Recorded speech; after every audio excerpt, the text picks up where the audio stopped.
দেশ সন্ধ্যা স্বাগত জানাচ্ছি আমি ফখরুল ইসলাম। নির্বাহী আদেশে নিষিদ্ধ হলো জামাত শিবির, যে কোনো সহিংসতা প্রতিরোধে প্রস্তুত সরকার, জানালেন স্বরাষ্ট্রমন্ত্রী। জামাত শিবির নিষিদ্ধ, এই শিরোনাম আমরা আজ কথা বলবো। আমাদের সঙ্গে দুজন অতিথি আছেন, সরাসরি স্টুডিওতে যুক্ত আছেন। আমরা একটু পরিচয় করাতে চাই। আছেন ফরিদ হোসেন, সম্পাদক ইউএনবি, এবং আমাদের সঙ্গে যুক্ত হবেন ডক্টর কামরুল্লাহ হাসান, অধ্যাপক, জাহাঙ্গীরনগর বিশ্ববিদ্যালয়।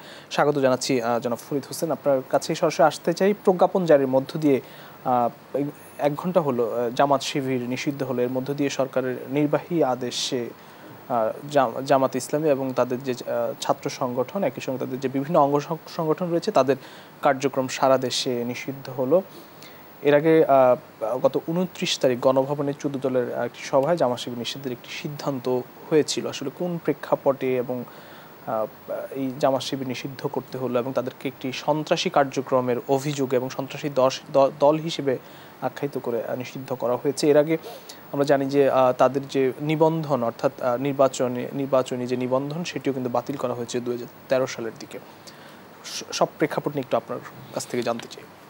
ধন্যবাদ আপনাকে। এটা আমরা সোমবার, আপনি যেটা বললেন যে গত সোমবার যখন 14 দল আওয়ামী লীগের নেতৃত্বাধীন তাদের বৈঠক হয়, সেই বৈঠকে সিদ্ধান্ত হয় সর্বসম্মতিক্রমে, যেটা আমরা জানি যে জামাত ইসলামীকে এবং তার সঙ্গে তার শিবির, ইসলামিক ছাত্র শিবির, তার যে ছাত্র সংগঠন এবং অন্যান্য যা সংগঠনগুলো যা আছে, তাদেরকে আবার নিষিদ্ধ ঘোষণা করতে হবে। তার মূল কারণটা আমরা তো জানি ইতিমধ্যে, এর আগেও জানি। সেটা হচ্ছে যে বর্তমান বা চলমান যে সহিংসতা, বিশেষ করে গত সপ্তাহের যে সহিংসতা, ছাত্র আন্দোলন, কোটা আন্দোলনকে কেন্দ্র করে ছাত্রদের, সেটাকে সরকার এখানে একটা বিভাজন করে। একটা পর্যায়ে এসে তার আন্দোলনটাকে যখন সহিংস রূপ নেয়, তখন সেটাকে ছাত্ররা তার মধ্যে জড়িত, সেটা তারা বলে যে এটা ছাত্রদের কাজ না, এটা ছাত্ররা করছে না, ছাত্রদের সঙ্গে কোনো সম্পর্ক নেই, এই কাজটা করছে তাদের ভাষায় বিএনপি, জামাত, শিবির, ছাত্রদল। এরা এখানে তাদের বলছে যে সরকারের দিক থেকে যে দুর্বৃত্ত এবং এরা অনুপ্রবেশকারী, এবং এই অনুপ্রবেশকারীরা যাদেরকে বলা হচ্ছে সেখানে বিএনপি, জামাত চক্র, সেভাবেই সরকার, প্রধানমন্ত্রী থেকে শুরু করে সকলেই বলছে যে তারা হচ্ছে এই ঘটনা, এর মধ্যে যে সহিংসতা যেটা হয়েছে এবং পরবর্তী এর মধ্যে যে ইভেন এখন বলছে তারা যে যেই মৃত্যুগুলো হয়েছে সেগুলোর জন্য এই জামাতের যারা জঙ্গি এবং শিবিরের যারা জঙ্গি, এবং সেখানে বিএনপির নামও চলে আসছে, সেই জিনিসটা তারা বলছে। এবং সেই দিক থেকে এটা অবাক হওয়ার কিছু নাই যে এই পর্যায়ে তারা, যদি আমরা বলি যে যেভাবে কথাগুলো বলা হচ্ছিল, সেখানে জামাতকে হয়তো নিষিদ্ধ ঘোষণা করা হবে একটা সংগঠন হিসেবে, রাজনৈতিক দল হিসেবে। এবং যেটা করা হয়েছে, আপনি দেখুন 2009-এর আমাদের যে সন্ত্রাস বিরোধী আইন, সেই আইনের 18-র এক ধারা বলে এই জিনিসটা করা হয়েছে। এবং সেখানে একটা জিনিস ছিল যে যদি ব্যক্তি এবং এন্টিটি, 18-এর একে বলা হচ্ছে যে কোনো ব্যক্তি এবং যদি কোনো দল এই ধরনের সহিংসতা, সন্ত্রাসী কর্মকাণ্ড, ধ্বংসাত্মক কর্মকাণ্ড এগুলোর মধ্যে জড়িত থাকে, তবে তাদেরকে মানে ওই আইনের বলে নিষিদ্ধ ঘোষণা করতে পারে সরকার। সেইভাবেই করেছে। এবং আপনি জানেন যে জামাত ইসলামের ইতিহাস, বাংলাদেশে আমরা যখন জামাত ইসলামকে দেখি তখন আপনার কি বলে যে স্বাধীনতার পরে আমাদের জামাত ইসলাম এমনিতেই মানে নিষিদ্ধ ঘোষিত হয়ে যায়। তার কারণ হচ্ছে বাংলাদেশের স্বাধীনতার পরে রাজনৈতিক মানে ধর্মভিত্তিক কোনো দল রাজনীতি করতে পারবে না, সে যখন একটা আইন হয় সেই আইনের আওতায়। এবং তখন বলা হলো জামাত ইসলামী দল হিসাবে তারা ধর্মকে এখানে অপব্যবহার করছে, এবং এই দায়ে তখন স্বাধীনতার পরে জামাত ইসলামীকে নিষিদ্ধ ঘোষণা করা হয়। এবং সেই নিষিদ্ধ ঘোষণার পরে আপনার জামাত ইসলাম আবার তারা দল হিসাবে আত্মপ্রকাশ করে, রাজনৈতিক দল হিসাবে। সেটা বঙ্গবন্ধুকে হত্যা করার পরে 15ই আগস্টের পরে আপনার 1975 সালে যখন জিয়াউর রহমান ক্ষমতায়, তখন তারা এই যে কী বলে নিষিদ্ধকরণের যে আদেশটা, সেটাকে তারা তুলে নেয়। এবং তুলে নেওয়ার পরে সেটা আবার জামাত ইসলাম। কিন্তু প্রথমেই জামাত ইসলাম একেবারে জামাত ইসলামী হিসেবে আসে নাই, বিভিন্নভাবে আস্তে আস্তে তারা আবার বৈধভাবে রাজনীতি করার সুযোগ পায়। এখন দেখুন জামাত ইসলামের এই পর্যায়ে এসে ওই বৈধ হওয়ার পরে কিন্তু বেশ কিছু ইতিহাস আছে। এর আগে তো জামাত ইসলাম বাংলাদেশ সৃষ্টির আগে আরও কয়েকবার নিষিদ্ধ হ্যাঁ, আমি সেটা বলছি যে 1941 সালে মওদুদির মানে দ্বারা গঠিত এই দলটি পাকিস্তানও দুবার তারা মানে দুবার তারা এই দলটিকে নিষিদ্ধ ঘোষণা করেছিল বিভিন্নভাবে, বিভিন্ন এই ধর্মকে অপব্যবহার এবং এই ধরনের কর্মকাণ্ডের দায় হিসেবে। আমরা ততদূর পিছনে না গেলেও বাংলাদেশে জামাত ইসলামের ইতিহাসটা এখানে বাংলাদেশের স্বাধীনতার বিরোধিতা করেছে। শুধু বিরোধিতা না, তারা বাংলাদেশের স্বাধীনতার যে পাকিস্তানি সেনাবাহিনী তারা যে গণহত্যা চালিয়েছে সেই গণহত্যায় তারা এই দলটি তারা সহায়তা করেছে। এবং তারা কতগুলো জিনিস আছে, রাজাকার, আল বদর, আল শামস, এই যে মানে তাদেরকে কিলিং মানে যে স্কোয়াডগুলি গঠন করেছে এরা বাহিনী যেগুলো, সেই বাহিনীগুলোকে তারা গঠন করতে সাহায্য করেছে। এবং জামাত ইসলাম শুধু সাহায্য না, তারা সেটাতে অংশগ্রহণ করেছে। এখন আপনি জানেন যে আল বদরের সেই ভূমিকা আমাদের স্বাধীনতার উষা লগ্নে 14ই কী বলে যে ডিসেম্বর আপনার কীভাবে বুদ্ধিজীবীদের তারা হত্যা করেছে, ধরে ধরে নিয়ে তো জামাতকে নিষিদ্ধ করার সেই স্বাধীনতার পরে যথেষ্ট কারণ ছিল। এবং এই যে এবারের পর্যায়ে যেমন হচ্ছে যেটা নিষিদ্ধ ঘোষণা করেছে, এখানে আরেকটা জিনিস দেখবেন যে আমাদের যে আন্তর্জাতিক ক্রাইমস ট্রাইব্যুনাল আছে, যেটা দিয়ে যুদ্ধ অপরাধীদের বিচার কাজ সম্পন্ন হয়েছে বা এখনও হচ্ছে, তারাও কিন্তু জামাত ইসলামীকে দল হিসাবে এই যে গণহত্যা বাংলাদেশের মুক্তিযুদ্ধের সময়, সেগুলোর সময় কিন্তু তারা তাদের নিষিদ্ধ ঘোষণা করার পক্ষে তারা কথা বলেছে। তাই কেমন করে অনেকগুলো কারণ, মানে আমরা যদি ইতিহাসের দিক থেকে যাই এই কথাগুলো ছিল। কিন্তু সম্প্রতি এসে আপনার এই ছাত্র আন্দোলনের সহিংসতায় এটার কারণেই 18(1) ধারায় এখন সরকার এটাকে নিষিদ্ধ ঘোষণা করলো। আমরা এটা নিয়ে আরও বিস্তারিত আলোচনা করা চাই। এর বাহিরে আসলে কোনো রাজনৈতিক কোনো কারণ দেখেন কিনা? শুনেন, রাজনৈতিক কারণ তো এটাই তো একটা রাজনৈতিক কারণ। আরেকটা যেটা হচ্ছে যে আমরা একটা জিনিস যদি আপনি পিছনে যান, সেখানে আপনি দেখবেন যে জামাত ইসলামী সাথে বাংলাদেশ আওয়ামী লীগেরও কিন্তু সম্পর্কের আপনার এই যে বর্তমান পর্যায়ে আমরা দেখেছি যে বিভিন্ন ধরনের একটা পর্যায় ছিল। কাজেই এই যে দেখুন, জামাত ইসলামকে নিষিদ্ধ করার দাবিটা কিন্তু দীর্ঘদিন থেকে আসছে। আপনি যে কথাটা বলা হচ্ছে 2014 নির্বাচনের আগে যে সহিংসতা হয়েছে, আবার যে সময় জামাত রেজিস্ট্রেশন বাতিল করা হলো, নির্বাচন কমিশন বাতিল করলো, হাইকোর্টের রায়, সেই রায় আপিল বিভাগে আপনার কি বলে যে বহাল থাকলো। এবং সেই দিন থেকেও কিন্তু একটা অংশ, বিশেষত যারা মানে ঘাতক দালাল নির্মূল কমিটির দিক থেকে, মুক্তিযুদ্ধের শক্তি থেকে, আওয়ামী লীগেরও একটা অংশ থেকে কিন্তু একটা দাবি উঠেছিল যে জামাতকে নিষিদ্ধ ঘোষণা করা দরকার। কিন্তু এখন কেন, এই প্রশ্নটা আপনি করতে পারেন যে এত কিছু করার পরে আজকে এসে যে জিনিসটা করা হলো কেন। এবং এই যে এই জিনিসটা করা হলো, আমি এই কথাটা বলবো যে এই পদক্ষেপটা যে হবে আসছে এটা তো আমরা জানি। এবং গতকাল থেকে বিশেষত বলা হচ্ছে যে কোনো মুহূর্তে এই প্রজ্ঞাপন আসবে, এবং আজকে এসেছে।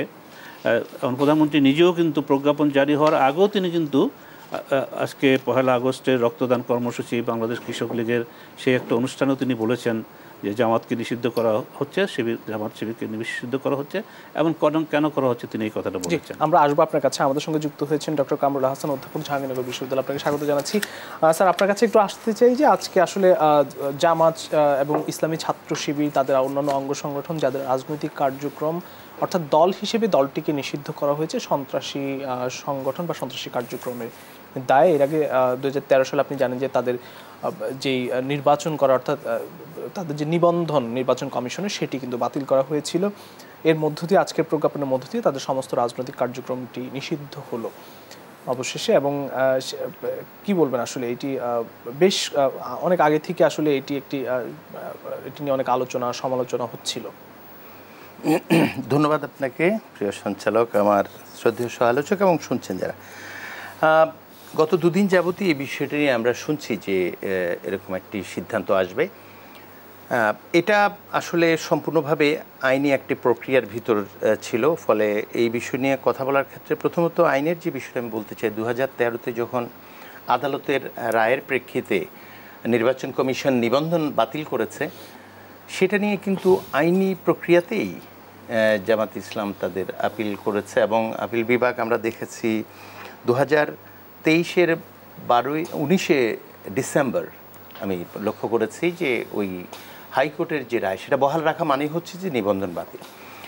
এখন বিষয়টা হচ্ছে যে আইনি প্রক্রিয়া যেটা, সেটা নিয়ে কোনো প্রশ্ন নেই। নিশ্চয়ই আইন বিভিন্ন রকম পুঙ্খানুপুঙ্খ পরীক্ষা নিরীক্ষা করে জুডিশিয়াল মাইন্ড ব্যবহার করেছে, এটা আমি মনে করি। কিন্তু একটা জায়গায় আমার একটু জিজ্ঞাসা আছে, সেটা হচ্ছে যে এখন দেশে যে পরিস্থিতিটা বিরাজ করছে, পরিস্থিতির বিবেচনায় আমি বলি যে সরকারের নানা ধরনের সংকট এখন দেখুন। এই আজকে প্রায় 2 সপ্তাহ যেভাবে সব কিছু বন্ধ, অর্থনৈতিকভাবে 1 বছরের বাজেটে যে পরিমাণ অর্থ, দেখুন যে উবার চালায়, রিক্সা চালায়, তারাও তো সমস্যায় পড়েছে, যাদের অনলাইন ভিত্তিক কাজ করছে। সেই জন্য আমি বলি যে একটা চরম আর্থিক সংকট, নানা ধরনের দুর্নীতি, এই সে অপশাসন, সব মিলিয়ে সরকার কিন্তু খুব বড় ধরনের চ্যালেঞ্জের একটা সময় যাচ্ছে। সেক্ষেত্রে 14 দলের সঙ্গে সরকারের এই বৈঠকের যে আহ্বান, এটা অত্যন্ত বিবেচনাপ্রসূত একটা পদক্ষেপ, এটা আমি ব্যক্তিগতভাবে মনে করি। কিন্তু এই 10 দিনের ব্যবধানে, অর্থাৎ 19 তারিখ এবং 29 তারিখ 14 দল দুটো সিদ্ধান্ত দিয়েছে সরকারকে, বিশেষ করে সরকারি দল আওয়ামী লীগ এবং সরকারকে। সেটা হচ্ছে যে কারফিউ এবং আমাদের সেনাবাহিনী মোতায়েনের সিদ্ধান্ত দিল 19 তারিখ, এবং পরিস্থিতির বিবেচনায় এটা নিয়ে মিশ্র বক্তব্য থাকবে, সেটা নিয়ে প্রশ্ন নেই। এবং 29-7 14 দলের সঙ্গে যে মিটিং হয়েছে, সেখানে তারা যেই বিদ্যমান পরিস্থিতি, আমি বিবেচনা করেছিলাম যে এই সময়ে আসলে অনেকগুলো কাজ থাকে, সেখানে প্রায়োরিটি সেট করার ক্ষেত্রে কতগুলো বিচক্ষণতার পরিচয় দিতে হয়। ধরুন আমি একটা উদাহরণ দিই যে আপনাকে সত্য বলতে হবে, আবার প্রাণও রক্ষা করতে হবে। ধরুন একজন আপনার বাড়িতে যদি ছোট একটি শিশু দুষ্কৃতিকারীদের তাড়া খেয়ে আশ্রয় নেয়, আপনি সত্যবাদী যুধিষ্ঠির। আপনি যদি ওই ছেলে ধরাদেরকে বলে দেন আমি সত্যবাদী, আমার খাটের নিচে লুকিয়ে আছে, তাহলে ওরা ওকে ধরে মেরে কিডনি বিক্রি করে নেশা করে বলবে যে আপনি সত্যবাদী, থ্যাংক ইউ। কিন্তু আপনি যদি একই সঙ্গে চিন্তা করেন saving life is another duty for you, শুধু telling the truth is not, তাহলে আপনি কি করতে পারেন? আপনি এখন তাকে সত্য না বলে, আমি জানি না বলে প্রাণটা রক্ষা করেন। পরবর্তীতে আপনি যেটা করতে পারেন, you call police and tell the story. তাহলে আপনি আসলে 2টা কাজ, একটা হলো প্রাণ বাঁচানো আর একটা হলো সত্য বলা, দুইটাই মোরাল অব্লিগেশন। কিন্তু আপনি প্রায়োরিটি সেট করার ক্ষেত্রে অর্ডারটা চেঞ্জ করলেন, এটাকে বিচক্ষণতা বলে, প্রুডেন্ট ডিসিশন বলে। তাহলে আপনি আগে প্রাণ বাঁচান, তারপর পুলিশের সামনে বলেন এই কারণে আমি চোরের সামনে কি করে, এই সন্ত্রাসীর কাছে কি সত্য কথা বলবো, এখানে তো প্রাণ যাচ্ছে। সেক্ষেত্রে আমি যেটা বলি যে এই সিদ্ধান্তটি যেহেতু আইনি প্রক্রিয়ায় হচ্ছে, এই নিয়ে আমার কোনো কথা নেই। এবং আমি মনে করি এই দেশটার জন্য যেটা ভালো সিদ্ধান্ত কে কে ভাবলো, আমি ব্যক্তিগতভাবে কখনোই বিবেচনায় নেই না। আমার দেশের স্বার্থ হচ্ছে আমার কাছে প্রথম বিবেচনা, অন্য কোনো বিবেচনা আমি চিন্তার মধ্যে আনি না। কারণ আমার এই দেশের মানুষের করের টাকায় আমি বিশ্ববিদ্যালয়ে পড়েছি, আমার দায় আছে এই দেশের প্রতি, এটা হচ্ছে একটা কথা। সেই জায়গা থেকে 14 দলের এই পোড় খাওয়া নেতৃবৃন্দের কাছে আমি প্রত্যাশা করেছিলাম, সরকার প্রধান এমনিতেই ভয়াবহ একটা চাপের মধ্যে আছে নানা দিক থেকে। আপনি যদি হিসাব করেন যে ডিসেম্বরের 19 তারিখ কিন্তু আদালত বহাল রাখলো, তাহলে জামাতের নিবন্ধন বাতিল হয়ে গেল। আচ্ছা ঠিক আছে, এবং তার আগে যেই কাজটা হলো দেখুন, হাইকোর্টের রায় সেই 13-তে হয়েছে, কিন্তু আমরা দেখেছি যে 28শে অক্টোবর গত বছর মতিঝিলে অত্যন্ত নিরাপত্তার সাথে জামাত ইসলাম কিন্তু সমাবেশ করেছে। দেখুন আপনি খেয়াল করুন বিষয়গুলো। তাহলে জামাত ইসলামকে যদি আপনি কখনো কখনো রাজনৈতিক বিবেচনায় নেন, কখনো দেশপ্রেমের জায়গা থেকে নেন, কখনো আপনি পরিস্থিতি মোকাবেলার জন্য নেন, তাহলে কিন্তু জনগণ কিন্তু মূর্খ নয়, জনগণ এগুলো বুঝে। আসলে আপনার ইন্টেনশন ম্যাটার্স, এবং এগুলাকে জন আস্থা তৈরি করতে হলে এই কাজগুলো করতে হয়। সেই জন্য আমি বলছি যে দেখুন তাদেরকে সমাবেশ করতে দেওয়া, বা কোনো এক সময় কেউ হয়তো এই ধরনের কুতর্ক চালু করতে পারে যে যখন জাতীয় পার্টি জামাত একসঙ্গে বিএনপির সেই তারা মানছিল না কিছুই, দুর্বার আন্দোলন করে তাদেরকে বাধ্য করেছিল। তাহলে এইভাবে রাজনৈতিক প্রয়োজনে ঐক্য যখন দরকার হয় আমরা করলাম। তারপর গত বছরের যে 28শে অক্টোবরে সেই সমাবেশ এবং প্রায় শান্তিপূর্ণভাবে হয়েছে, যেটা বিএনপির যেখানে হয়নি, সেই জামাত ইসলামকে এখন এত বড় একটা ক্রাইসিসের টাইমে 14 দলের পক্ষ থেকে এখন দেশটা শান্তি ফিরিয়ে আনবার চেষ্টা করে পরবর্তীতে এই কাজটা করা যেত। কারণ আপিল বিভাগ তো ডিসেম্বরের 19 তারিখ বলেছেই, এবং আমরা দেখেছি যে তাদের নিবন্ধন বাতিলও হয়েছে। কিন্তু আরপিওর যে ধারা সেটা অনুযায়ী পরিষ্কার হচ্ছে যে আপনি যদি নিবন্ধিত না হন তাহলে আপনি নির্বাচন করতে পারবেন না প্রতীক অনুযায়ী, এবং সেটা করেও নি, এটা করতে পারবেও না। 7ই জানুয়ারি নির্বাচন বর্জন করারও তো সুযোগ ছিল না তাদের, আসলে তাদের সেই ইয়েটাই ছিল না, সুযোগ ছিল না। তাহলে সেক্ষেত্রে সংগঠন করবার কিন্তু কার্যক্রম করবার অধিকার আছে, এবং সে কারণে 28শে অক্টোবর গত বছর কিন্তু প্রোগ্রাম করতে দেওয়া হয়েছে।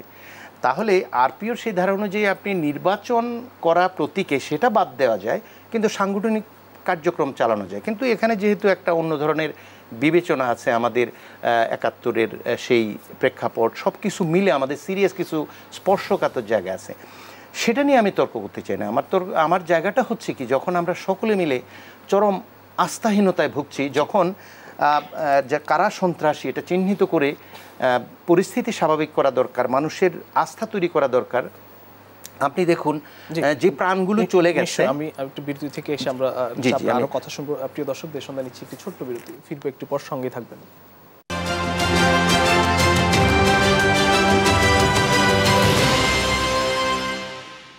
দেশ সন্ধ্যা আবারও স্বাগত জানাচ্ছি। আমরা যেতে চাই ফরিদ হোসেন, আপনার কাছে একটু আসি যে স্বাভাবিক সময় অফিস চলছে এখন 12টি সিটি কর্পোরেশনের বাইরে। 4 আগস্ট থেকে প্রাথমিক বিদ্যালয়গুলো খুলে দেওয়ার কথা বলছে এবং ঘোষণাও হয়েছে। কারফিউ বেশ শিথিল, ট্রেন চলাচল শুরু হয়েছে যদিও স্বল্প পরিসরে, এবং জনজীবনে কতটা স্বাভাবিক হতে শুরু করেছে। যদিও আমরা দেখেছি যে ছাত্ররা গতকালও নেমেছে, আজকেও 2-1টি জায়গায় নেমেছে, কতটা স্বাভাবিক হতে শুরু করেছে? দেখুন, আমরা যদি স্বাভাবিকতার কথা ধরি, এটা ধীরে ধীরে, খুবই ধীরে ধীরে স্বাভাবিকতার দিকে আসছে। আমরা যে কতগুলো তো মানদণ্ড আছে আমাদের, যেটা বললেন অফিস খুলছে, আবার স্কুল খুলবে কিন্তু এখনও খোলেনি। আবার আরেকটা জিনিস ধরুন, এসএসসি পরীক্ষার্থী যারা, এসএসসি পরীক্ষার্থীদের আমরা ফেসবুকে দেখেছি, ফেসবুক জুড়ে বিভিন্ন কলেজগুলো তারা মানে শিক্ষার্থীদের নামে, তারা সকল পরীক্ষার্থীদের নামে তারা বলছে যে যতদিন পর্যন্ত এই আন্দোলনে কারণে গ্রেপ্তারকৃত যে শিক্ষার্থীরা আছে তাদেরকে যদি মানে মুক্তি দেওয়া না হয়, মানে এই 6 জন শুধু না, সমন্বয়কারী 6 জন না, মানে সামগ্রিকভাবে ততদিন পর্যন্ত তারা পরীক্ষার হলে যাবে না। এটা একটা মানে আপনার অস্বাভাবিক একটা পরিস্থিতি, যে তারা কি করবে এগুলো তো আমরা দেখছি তারা করছে। আরেকটা হচ্ছে যে আপনি আজ থেকে রেল সীমিত আকারে চালু হয়েছে, এটা হয়তো আস্তে আস্তে আরও চালু হবে, সেটা আমরা দেখতে হবে। আরেকটি হচ্ছে যে আপনার বিশ্ববিদ্যালয়ে বা হলগুলো খোলা, এগুলোর একটা ব্যাপার আছে শিক্ষার দিক থেকে। এখন এগুলো যখন পুরোপুরি হয়ে যাবে তখন আমরা বুঝতে পারবো যে একটা কী পরিস্থিতি দাঁড়ায়। এর মধ্যেও কিন্তু আন্দোলন চলছে। আপনার গতকাল জাস্টিস মার্চ ফর জাস্টিস, সেখানে কিন্তু পুলিশের সাথে ধস্তাধস্তি হয়েছে, গ্রেপ্তার হয়েছে, কোনো জায়গায় বড় ধরনের মানে কি বলে পুলিশের সাথে সংঘর্ষ হয়েছে। এর মধ্যে কিন্তু জামাত শিবির নিষিদ্ধের বিষয়টি আসলো। আমি একটু প্রশ্ন করি আপনাকে, যে এই জামাত শিবিরের যেসব কর্মীরা তাদের রাজনৈতিক কার্যক্রম বন্ধ করেছে, তারা নিশ্চয়ই অন্য কোনো দলের সঙ্গে মিশবে, সেটি বিএনপি হোক, আওয়ামী লীগ হোক, মানে তাদের আইডিওলজি তো আসলে চেঞ্জ করা সম্ভব হবে না, আসলে কি হবে? দেখুন, জামাত ইসলামী যে ধরনের একটা পার্টি, তারা আদর্শ নির্ভর, তার আদর্শটার পক্ষে আপনি পছন্দ করেন বা না করেন তা না, তাদের আদর্শের জন্য কিন্তু তাদেরকে নিষিদ্ধ করা হলো। আমরা জানি যে তারা কি চায়। তারা বাংলাদেশকে একটা শরিয়া ভিত্তিক ইসলামিক রিপাবলিক হিসাবে তারা গড়ে তুলতে চায়, এবং সেটা তাদের লক্ষ্য। তারা সেই হিসাবে এটা একটা ক্যাডার বেস মানে ভিত্তিক একটা দল। তাদের আপনি আওয়ামী লীগ বা অন্য কোনো দলের মতো বা বিএনপি ইভেন, যে আজ সুবিধা পেলাম তো দল ত্যাগ করে চলে গেলাম, কাল আবার দলে আসলাম, এটা। এখন আপনি যেটা বললেন যে এখানে অনেকগুলো প্রশ্ন জড়িত। একটা প্রশ্ন জড়িত হচ্ছে যে, আমি যে কথাটা এখানে বলতে চাই যে এটা একটা খুব কারো কাছে এটা খুবই একটা জনপ্রিয় পপুলিস্ট ব্যাপার যে জামাতকে নিষিদ্ধ করে দাও, শিবিরকে নিষিদ্ধ করে দাও, এরা রক কেটেছে শিবিরের লোকজন, এগুলো বলা হয়। কিন্তু আবার লক্ষ্য করবেন যে আওয়ামী লীগের সামনে কিন্তু আগেও অনেক সুযোগ এসেছিল, আরও মোক্ষম সুযোগ এসেছিল এই দলটাকে নিষিদ্ধ করা।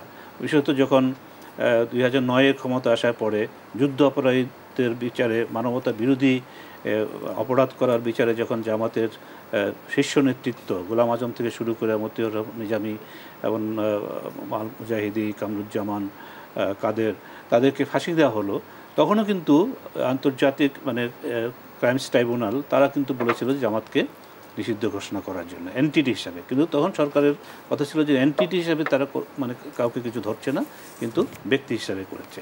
তখন একটা সুযোগ ছিল তারা করার, 2014 সালের একটা ঘটনা ছিল সেটা করার।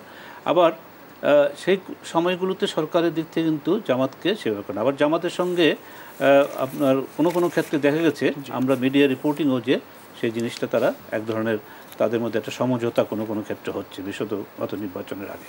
আমি যে কথাটা একটু সরকারের দৃষ্টি আকর্ষণ করতে চাই, সরকারের দিক থেকে একটা বিচার বিভাগীয় তদন্ত এই সামগ্রিক যে সহিংসতা হয়েছে, যে হত্যাকাণ্ড হয়েছে তার জন্য। এবং প্রধানমন্ত্রী নিজেও বলেছেন যে জাতিসংঘকে এবং যে কোনো দেশের বিদেশি যারা যদি বিশেষজ্ঞরা আসতে চান এই তদন্ত কাজে সহায়তা করার জন্য তাদেরকে স্বাগত জানাবে। আমি মনে করি যে এই তদন্তটা তাহলে শেষ না হওয়ার আগেই দোষীকে, এটা তো অভিযোগ, সরকারের অভিযোগ যে জামাত, শিবির এবং বিএনপি এরা এই মধ্যে ঢুকে তারা এই কাণ্ডগুলি ঘটেছে, তাদের জঙ্গির এই ঘটনাগুলি ঘটেছে। কিন্তু সেটা তো তদন্তের পর্যায়ে আছে, সেটা তো তদন্ত করা হচ্ছে। তাহলে পরে তার আগেই এই জিনিসটা করে ফেলাতে সরকারের জন্য কি খুব ভালো হবে, এই প্রশ্নগুলো কিন্তু। আমি আপনার কাছে আসবো, জনাব ডক্টর কামরুল হাসান, আপনার কাছে একটু আসতে চাই যে আসলে এই যে তাদের যে কর্মী বা তাদের দলকে নিষিদ্ধ করা, হ্যাঁ, তাদের রাজনৈতিক কার্যক্রম নিষিদ্ধের মধ্যে দিয়ে তারা কিন্তু অন্যান্য দলেও একটা মিশার সম্ভাবনা তৈরি হবে। সেই ক্ষেত্রে তাদের আইডিওলজি থেকে নিশ্চয়ই তাদেরকে বের করে আনার সম্ভাবনা, এটি তখন আসলে কতটা খারাপ অবস্থায় যেতে পারে? দেখুন, এটা বলা মুশকিল। যারা এই সংগঠনের নেতাকর্মী তারা আরও ভালো বুঝবেন। কিন্তু একটা রাজনৈতিক দল যেভাবে সক্রিয় থাকে নিবন্ধন ছাড়াই, সেভাবে তো সক্রিয় ছিল, যেটা ভাই বললেন। তো এটার যে সময় নির্ধারণ করার ক্ষেত্রে আমি যে কথাটা বললাম, সেটার কারণে হয়তো তারা কি করবেন আমি জানি না, কিন্তু জনগণের নিকট একটা ভুল বার্তা গেল যে দেশের এরকম একটা ক্রান্তি লগ্নে, যেখানে আমরা অর্থনৈতিকভাবে এত সমস্যা আছি, যেখানে আইনমন্ত্রী বলছেন যে শিক্ষার্থীদের গ্রেপ্তার করা হচ্ছে না, অথচ ব্লক রেড দিয়ে বাড়িতে শিক্ষার্থী আছে কিনা জিজ্ঞাসা করা হচ্ছে। ইভেন জাহাঙ্গীরনগর বিশ্ববিদ্যালয়ে আমাদের আরিফ সোহেল এবং আরেকজন আছে লাবিব, দুইজনকে ডিবি নিয়ে গেছে। সে সমন্বয়কদের মধ্যে অন্যতম, যে 6 জনকে ছাড়া হয়েছে, সে তারপরেই তার গুরুত্ব আমি যেটা দেখেছি, তাকে 2 দিন আটকে রেখেছে, পরে কোর্টে প্রডিউস করেছে, রিমান্ডে রেখেছে। কোর্টে তো এরকম হয়েছে যে সে বলছে যে আমি খেতে চাই। তাহলে যে 2 দিন ছিল না, এভাবে যেই মানুষটাকে আপনি একান্তে অমানবিক আচরণ করলেন এবং সাংগঠনিক দক্ষতা যার এত বেশি, তার পরিবার এবং যাদের প্রাণ হারিয়েছে, আমি খেয়াল করেন বাদশা মিয়া চট্টগ্রামে তিনি বললেন যে আমার সন্তানের লাশের বিনিময়ে আমি টাকা নিতে পারবো না, এই টাকা আমার গলা দিয়ে ঢুকবে না, তিনি পান বিক্রি করেন। তাহলে এরকম একজন মানুষ, যেখানে এত অভাবী মানুষ 50,000 টাকা লোন নিয়ে বাচ্চাটাকে ভর্তি করিয়েছিল এইচএসসিতে, সেই বাবা যদি তার প্রাণের বিনিময়ে টাকা নিতে না চান, তাহলে সরকার বাহাদুরের যারা ব্যাখ্যা করছেন এবং পরামর্শ দিচ্ছেন, তাদের বুঝতে হবে যে সংখ্যা কয়টা মৃত্যুবরণ করেছে আমি সেটাই কখনোই যেতে চাই না, 1টা আর 1000টা একই কথা। এই যে যাদের নিহত হয়েছে সেই পরিবারগুলোতে যে বেদনা, এই বেদনাটা বুঝতে হবে। যে আমি বারবারই একটা কথা বলি, আপনি লাশটা দাফন করেছেন, আবেগটা কিন্তু করতে পারেননি। এই সংকটে জর্জরিত বাংলাদেশে 14 দলের পোড় খাওয়া নেতৃবৃন্দ একসাথে বসেছেন, একটা আশার সঞ্চার হয়েছে। আমার কাছে কোনোভাবেই মনে হয়নি যে এই সময়ে এই বিষয়টা করাতে যেটা হলো, জামায়াত ইসলামের প্রতি যদি কারো ক্ষোভও থাকে, আদর্শ হিসাবে গ্রহণ নাও করে, একটা রাজনৈতিক দলের সাথে একেবারে অসময়ে দেশের ক্রান্তি লগ্নে এই সুযোগটা নিয়েছে কিনা অনেকে কিন্তু ভুল বুঝতে পারেন। দেখুন, 14 দলের সঙ্গে তাদের 7ই জানুয়ারি নির্বাচনে আসন ভাগাভাগি নিয়ে অনেক মন কষাকষি ছিল। যারা ওখানে বসেছেন তারা কিন্তু নির্বাচনের সুযোগ পাননি অনেকেই। হতে তো পারে এমনটা যে এই সুযোগে সরকারের সাথে ভাগ বসানোর একটা ফয়সালাতে বসছেন, দেশের সংকট দূর করার জন্য নয়।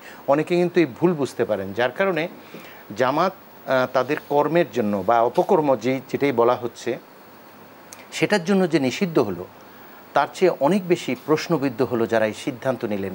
এর চেয়ে ভালো সময় কি বেছে নেওয়া যেত না? অসংখ্য ধন্যবাদ। আমরা আসবো আবার বিরতির পর। প্রিয় দর্শক, দেশ সন্ধান নিচ্ছে আরও একটু বিরতি, ফিরছি একটু পর, সঙ্গেই থাকবেন।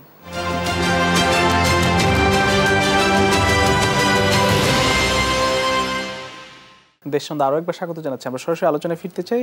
ফরিদ হোসেন, জনাব ফরিদ হোসেন, আপনার কাছে একটু আসি যে আজকে আমরা ঠিক বিকেল নাগাদি যে 6 সমন্বয়ক ছিল ডিবি হেফাজতে, তাদেরকে ছেড়ে দেওয়া হয়েছে এবং আন্দোলন মানে ছাত্রদের যে দাবি, আসলে সেই দাবিগুলো বা সব কিছু মিলে পরিস্থিতি আসলে কোন দিকে যাচ্ছে? না দেখুন, একটা তো হচ্ছে যে ওরা 9 দফা দাবি তাদের তো রয়ে গেছে, কাজে আসল জায়গাটা তো এখন আসেই না। এবং সরকার যদিও বলছে যে তোমাদের যা দাবি সব দাবি তো আমরা মেনে নিচ্ছি, আবার আন্দোলন কিসের? কিন্তু তারা তো 9 দফা একটা দাবি দিয়েই রাখছে। এবং এখন আর জিনিসটা যেমন কোটার, আমরা তো সবাই জানি এটা শুধু কোটার মধ্যে সীমাবদ্ধ না। তারা কিন্তু তাদের সংগঠনের ব্যানারটার নাম এখানে দিয়েছে যে বৈষম্য বিরোধী ছাত্র আন্দোলন। এখানে কিন্তু ক্যাম্পাসের ভিতরে অনেক ধরনের বৈষম্য আছে। তার মধ্যে একটা হচ্ছে যে হলের সিট বন্টনের একটা বড় বৈষম্য। দীর্ঘদিন থেকে সেখানে ছাত্রলীগের কথায় প্রশাসন চলে, সেই যে একটা পরিস্থিতি, সেই এবং এটা আমরা প্রতিনিয়ত মানে আমাদের গণমাধ্যমে আমরা দেখেছি, পত্রিকায় দেখেছি সেই রিপোর্টগুলো। তো সেগুলো নিয়ে তাদের কতগুলো কথা আছে, সেগুলোকে শুধু মুখের কথায় যে আমি মেনে নিলাম সেভাবে তো হবে না, এটাকে বাস্তবায়ন করতে হবে। তো সেই জিনিসগুলো একটা ব্যাপার আছে। আরেকটা হচ্ছে যে সরকারের যে মানে আপনি ধরুন যে একটার পর একটা যেমন ভুলকে তারা এক ভুল থেকে আরেক ভুলে গিয়েছে। যেমন আপনার আমাদের যে ডিবিতে যিনি ছিলেন খুবই একজন আলোচিত মুখ, বিতর্কিত মুখ ইত্যাদি, হারুন সাহেব, তিনি ধরে এনে আপনার ভাতের হোটেল খোলা, যেটা এখন নাম হয়ে গেছে ভাতের হোটেল, এটাকে শুরু করেছিল গয়েশ্বর রায়কে দিয়া উনি। তো এই যে ধরনের জিনিসগুলো যেটা উচ্চ আদালতও বলতে বাধ্য হয়েছে যে এই ধরনের মস্করা আপনি কেন করছেন, এবং তাদেরকে শেষ পর্যন্ত ছেড়ে দিতে হয়েছে। এবং সরকার ছাত্রদের প্রশ্নে এখন তারা একটা নমনীয় সুর, খুবই নমনীয় সুর ছাত্রদের কথা বলার ক্ষেত্রে, যে আপনার তোমাদের কাউকে যাতে কোনো, যেমন আমাদের তথ্য প্রতিমন্ত্রী বলছে যাদের গ্রেপ্তার করেছে যে কোনো ধরনের কোনো নির্যাতন বা ইত্যাদি তাদের জন্য গ্রেপ্তার করা হবে না, করা হয় না ইত্যাদি। তো এই জিনিসগুলো তো অনেক আগেই করা উচিত ছিল। এখন সেগুলো যখন করা হয় না, সেগুলোকে আস্তে আস্তে তারা, তো একদিকে তাদের মধ্যে আমরা যেটা দেখতে পাই সেটা হচ্ছে যে সমন্বয়হীনতার একটা ব্যাপার আছে। একদিকে ওবায়দুল কাদের সাহেব তাদের প্রাক্তন ছাত্রলীগের নেতাদের কাছ থেকে ভুয়া ভুয়া বলে মানে চিৎকার শুনছেন, অন্যদিকে সরকারের দিক থেকে প্রধানমন্ত্রী যাচ্ছেন, মানে তিনি আহতদের দেখছেন, তাদের সমবেদনা প্রকাশ করছেন, তিনি তার কাজ করছেন। অন্যদিকে আপনার নমনীয় একটা পরিস্থিতি আমরা দেখি যে পুলিশ প্রশাসনের মধ্যে বেশ কিছু পরিবর্তন হয়েছে। 6 জন সমন্বয়কে তাদের পরিবারের কাছে হস্তান্তর করে দেওয়া হয়েছে, যেটা অনেক আগেই করা উচিত ছিল, বা আদৌ তাদেরকে ধরা উচিত ছিল না। যে কথাগুলো ধরেছে সেটাও একটা হাস্যকর ব্যাপার ছিল যে ওরা জঙ্গিদের, অন্য জঙ্গিদের কেউ তাদেরকে মেরে ফেলতে পারে, সেই জন্য তাদেরকে আমরা কি বলে নিরাপত্তার মধ্যে সবকিছু মিলে আসলে স্বাভাবিকতা বা শান্তি, এই জিনিসগুলোকে আমরা এই ধরনের অবস্থা থেকে তাদের বেরিয়ে আসা উচিত। সেই জায়গায় এসে কিছু কিছু যদি আপনার আরও বড় ধরনের প্রভাব ফেলতে পারে এই ধরনের দেশে এবং দেশের বাইরে, এই ধরনের রাজনৈতিক পদক্ষেপ নেওয়ার ক্ষেত্রে আমার মনে হয় যে অনেক ভেবেচিন্তে করা উচিত। এবং এই পদক্ষেপগুলি নেওয়ার ফলে যদি আরও অনেক প্রশ্নের মানে উত্তর দিতে হয় সরকারকে, সেটা যাতে না করতে হয় সেটাও করা উচিত। এবং আন্দোলন একেবারে পুরোপুরি স্থিমিত হয়নি, এখনও গতকালও আন্দোলন মানে ছাত্ররা রাস্তায় নেমেছে, এবং সামনে কি হবে আমরা জানি না। এখনও স্বাভাবিক অবস্থা আপনি যেটা বলছিলেন সেটা নিয়ে নানান দুশ্চিন্তা আছে। আমার মনে হয় যে সেক্ষেত্রে বিচক্ষণতা এবং আলাপ আলোচনার মাধ্যমে সমস্যার সমাধান করার নীতি নেওয়াটাই হচ্ছে গিয়ে উত্তম। জি, ডক্টর কামরুল হাসান, আপনাকে শেষ করতে চাই, আসলে এত কিছুর মধ্যে জামাত শিবির নিষিদ্ধ, সবকিছু মিলে শেষ কথা জানতে চাই। আমার কাছে যেটা মনে হচ্ছে শিক্ষার্থীদের ব্যাপারে এখন এই দ্বিমুখী আচরণ বন্ধ করতে হবে। আমি যেটা বলেছিলাম যে জাহাঙ্গীরনগর বিশ্ববিদ্যালয়ে আমাদের আরিফ সোহেল, যে তার তাকে সম্ভবত সেতু ভবন ভাঙার নাশকতার জন্যে মামলা দেওয়া হয়েছে। সে জাহাঙ্গীরনগর বিশ্ববিদ্যালয়ের সমন্বয়ক সেখানে ছিল। তারপর আমরা দেখেছি আবু সাইদের ক্ষেত্রে এফআরআইতে বলা হচ্ছে আন্দোলনকারীদের গুলিতে আহত হয়েছে এবং 14 বছরের একটা বাচ্চাকে তার আটক করে তার হত্যা মামলার আসামি করেছে। এসব করে যা হয়, এগুলো করলে যেটা হবে যে সরকার আরও অসুবিধায় পড়বে। ফলে পুলিশ ভাইদের কাছে আমার অনুরোধ যেটা, যে আপনারা সুনির্দিষ্টভাবে তদন্তের আগে বিএনপি, জামাত, জঙ্গি এইসব না বলে তদন্ত করে, সেটা আওয়ামী লীগ হতে পারে, বিএনপি, যেহেতু আমরা যুবদল, যুবলীগ, ছাত্রলীগের ছেলেরাও ছিল বিভিন্ন ধরনের অ্যাক্টিভিটিসে। ফলে তদন্তের পর কথাগুলো বলা উচিত এবং ছাত্রদের প্রতি যে সহানুভূতির কথা বলা হচ্ছে মাঠ পর্যায়ে সেটা নয়। বিভিন্ন বাড়িতে গিয়ে ছাত্রদের খোঁজা হচ্ছে, ব্লক রেড দেওয়া হচ্ছে, আতঙ্কে আছে সবাই। এবং সেই জন্য যেটা বলা হচ্ছে যে পাবলিক সম্পৃক্ততা আছে কিনা, যে মানুষগুলো তাদের সন্তান হারিয়েছে, যে এলাকা তাদের এলাকার বাচ্চাটাকে হারিয়েছে, এবং আপনাদের মিডিয়াতে বলছে যে ছাত্র বান্ধব আচরণ করা হবে এবং দিনের বেলায় নাটক, রাতের বেলায় আটক, তারা স্লোগান দিচ্ছে, রাতের বেলায় আতঙ্কে মা বাবা ভাই বোন সবাই দৌড়াচ্ছে। তাহলে হবে কি, এরকম করলে জনসম্পৃক্ততা অন্যদিকে বাড়বে, এদিকে বাড়বে না। এবং শেষ কথা যেটা বলছি, যে তাতে করে যেটা হচ্ছে যে আপনি যদি অনেকগুলো এইভাবে মামলা দেন, হয়তো থানা কিংবা কোর্টের কিছু আয় রোজগার বাড়বে, কাজের কাজ কিছুই হবে না। ধন্যবাদ। এই বিষয়টাতে খেয়াল ফরিদ হোসেন, দুজনকে আবারও ধন্যবাদ জানাচ্ছি। প্রিয় দর্শক, দেশ সন্ধ্যা আজ এখানে শেষ করতে হবে। আবার দেখা হবে আগামীকাল একই সময়ে অন্য কোনো অতিথিদের নিয়ে। সে পর্যন্ত সবাই ভালো থাকবেন, সুস্থ থাকবেন। শুভ সন্ধ্যা।